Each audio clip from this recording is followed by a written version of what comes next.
In this video, we shall talk about the 6 syndromes of the sixth cranial nerve palsy, starting with the first syndrome, which is the nuclear syndrome.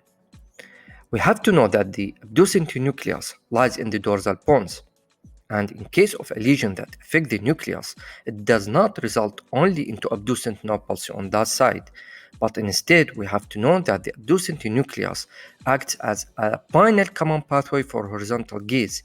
It connected to the oculomotor nucleus of the contralateral side via the medial longitudinal fasciculus. Thus, it will result into impairment of horizontal gaze on that side, which is the right side in this scenario, resulting into ipsilateral gaze palsy.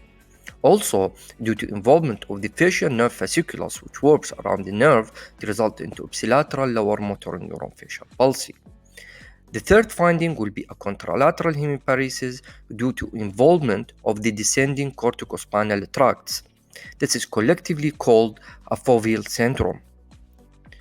Causes includes a pontine infarction, demyelination, or could be a tumor in that site.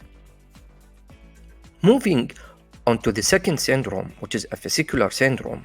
This happens when the lesion occurs more ventrally. It tends to affect the fascicles of the abducent nerve, resulting into an ipsilateral abducent nerve palsy and not gaze palsy.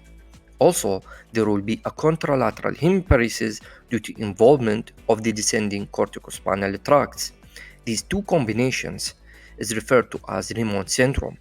However, when there is involvement of the fascicles of the facial nerves as it works around the abducent nucleus, this will result into an additionally ipsilateral facial nerve palsy, which is called Millard-Gubler syndrome. Causes is the same for a nuclear syndrome, which includes pontine infarction, demyelination, and tumors. Now let's explore the third syndrome, which is an abducent nerve palsy due to a subarachnoid space syndrome. We have to know that the abducent nerve leaves the ventral surface of the pons and it takes a long and a tethered course on its way to the eyes. Here, it is subjected to injury due to increase in the pressure, which will push the abducent nerve against the clavus bone. This will result into a unilateral or bilateral abducent nerve palsy, a condition known as a false localizing sign. However, the patients have associated features of headache, vomiting, and papilledema. The fourth syndrome is a cavernous sinus syndrome.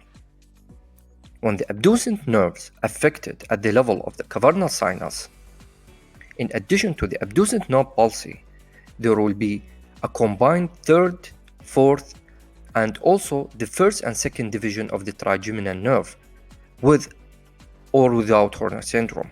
The classical example is a cavernous sinus thrombosis. Moving on to the fifth syndrome, which is a superior orbital fissure syndrome. The abducent nerve emerges from the skull together with the trochlear, oculomotor, and the third division of the trigeminal nerve through the superior orbital fissure. This will result into the same previous syndrome, however, there will be no V2 involvement.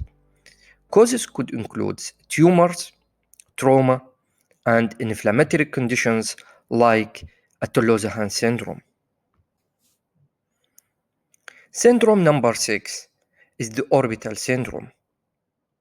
So we have to think about an orbital causes when the abducent nerve palsy associated with one or more of the following: eye pain, fever, optic nerve signs and visual problems with progressive ophthalmoplegia. Causes could include orbital cellulitis, orbital tumors, and a thyroid eye disease.